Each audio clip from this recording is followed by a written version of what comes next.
नमस्कार दोस्तों, आज का हमारा ये वीडियो आप सबके लिए बहुत ही इंपॉर्टेंट है। आज के इस वीडियो के अंदर हम एक और लेटेस्ट जजमेंट आपके लिए लेके आए हैं। इस जजमेंट के अंदर एसएससी ने क्या ऐसी गलती करी है जिस वजह से एसएससी को भारी टैक्स भी देना पड़ा है, ब्याज पेनल्टी ये भी सब देना पड़ गया है। एसएससी की एक छोटी सी गलती या सेक्शन के बारे में पता ना होने की वजह से एसएससी को यह भारी नुकसान हुआ है। दोस्तों, आज का जजमेंट आपके लिए बहुत इंपॉर्टेंट है क्योंकि इस जजमेंट के थ्रू आपको ध्यान रखना है कि आपको क्या क्या गलतियां नहीं करनी है। अगर आप कोई भी एग्जम्पशन डिडक्शन क्लेम करते हैं तो उन सबकी कंडीशन आपको पता होनी चाहिए। आज का वीडियो आपके लिए बहुत इंपॉर्टेंट है, तो चैनल पर बने रहिए। वीडियो कंप्लीटली एंड तक जरूर देखें, इसकी बिल्कुल ना करें, और अगर चैनल पर नया है तो सब्सक्राइब जरूर करें। इस वीडियो को ज्यादा से ज्यादा शेयर करें ताकि और लोगों तक इसकी नॉलेज पहुंच सके। आइए स्टार्ट करते हैं अपने आज के इस छोटे से वीडियो के अंदर बिना किसी देरी के।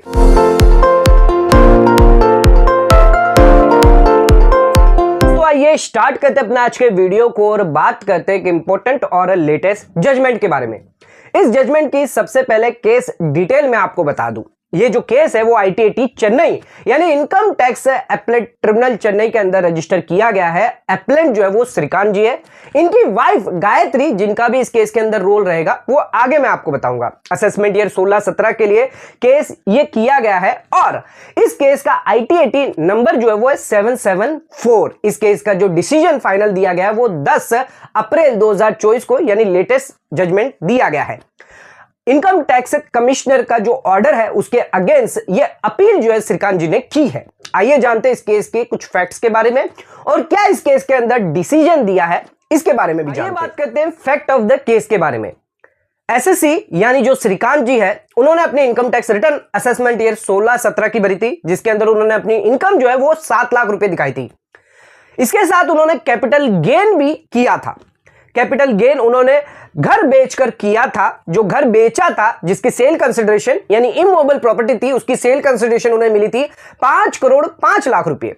इसका कॉस्ट ऑफ इन्फ्लेशन उन्होंने निकाला था। जो पुराना घर उन्होंने बेचा था जिसका 95 lakh rupees around cost of inflation निकल के आया था, यानी अराउंड 4 करोड़ की जो कैपिटल गेन था उनका जो है निकल के आ रहा था। अब इसमें से उन्होंने 1.5 करोड़ रुपया जो है एक प्रॉपर्टी में निवेश किया है, खुद के नाम पर वो प्रॉपर्टी ली थी, यानी दूसरा रेजिडेंशियल हाउस परचेज कर लिया था।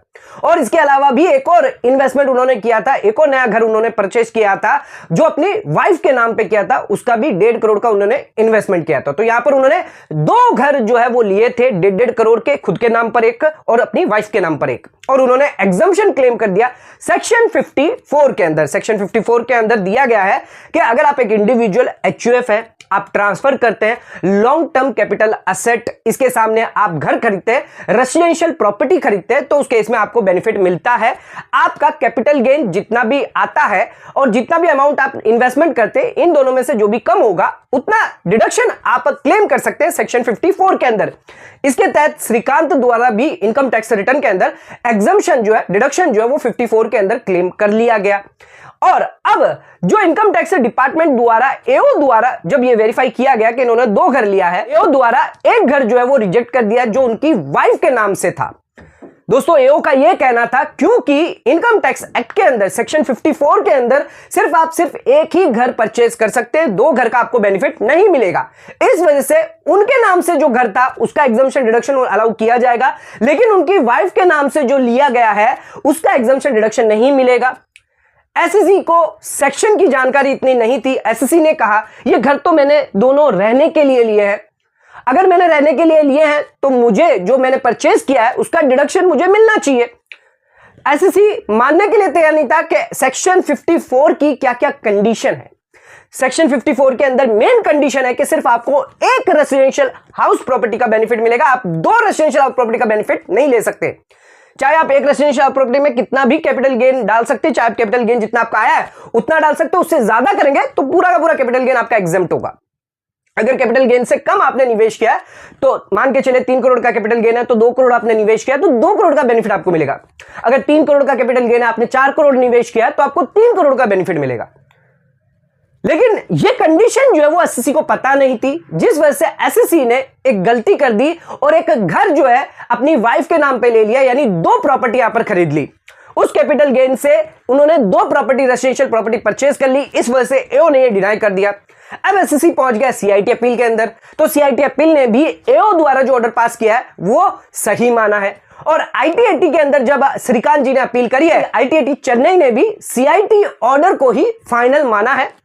डिडक्शन जो है वो डिसअलाउ कर दिया गया, यानी जो वाइफ की जो प्रॉपर्टी थी 1.5 करोड़ जो निवेश किया था वो उनकी इनकम में ऐड कर दिया है।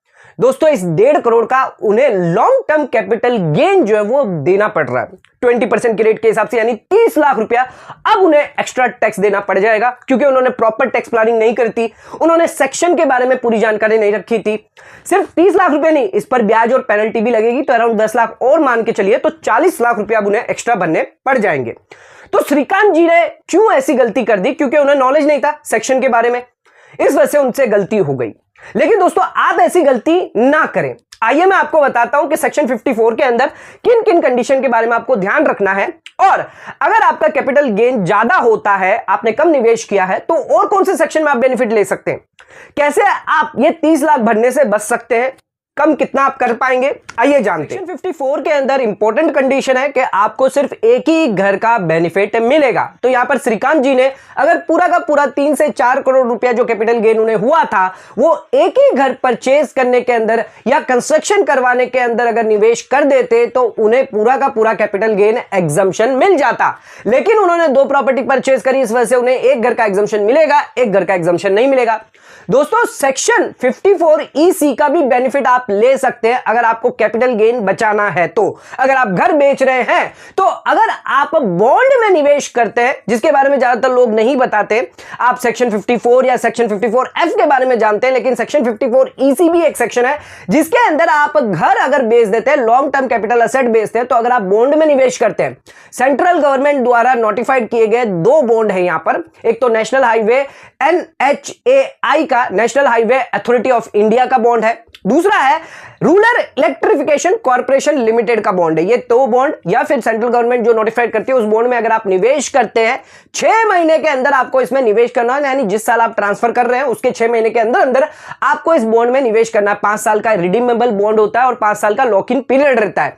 इस बॉन्ड में आप मैक्सिमम सिर्फ 50 लाख तक ही निवेश कर सकते हैं, 50 लाख से कम कर सकते हैं, लेकिन 50 लाख से ज्यादा आप नहीं कर पाएंगे। तो ध्यान रखिएगा, सेक्शन 54EC के अंदर अगर आप निवेश करते हैं, बॉन्ड में निवेश करते हैं, तो बॉन्ड का बेनिफिट तो आपको मिलेगा, यानी ब्याज व्याज तो आपको मिलेगा, लेकिन कैपिटल गेन टैक्स आपका नहीं लगेगा। अगर आप 50 लाख निवेश कर देते, यानी श्रीकांत जी 50 लाख निवेश कर देते इस बॉन्ड के अंदर, अगर उनको जानकारी होती तो उस केस में 10 लाख रुपए तक का टैक्स वो बचा देते, यानी 50 लाख पर 20%, यानी 10 लाख का कैपिटल गेन उनका बच जाता। सिर्फ 20 लाख जो होता था वही उनको पे करना होता। टोटल उन्हें 30 लाख का बनना था 1.5 करोड़ पे, तो उन्हें सिर्फ जो है 20 लाख पर ही टैक्स देना पड़ता, बाकी का जो 10 लाख है वो उनका बच जाता। तो ध्यान रखिएगा, ये 2 टैक्स प्लानिंग आप कर सकते हैं, या तो पूरा का पूरा एक ही रेजिडेंशियल हाउस प्रॉपर्टी परचेज करें, जितना भी आपका कैपिटल गेन है तो आपको पूरा एग्जम्पशन मिल जाएगा।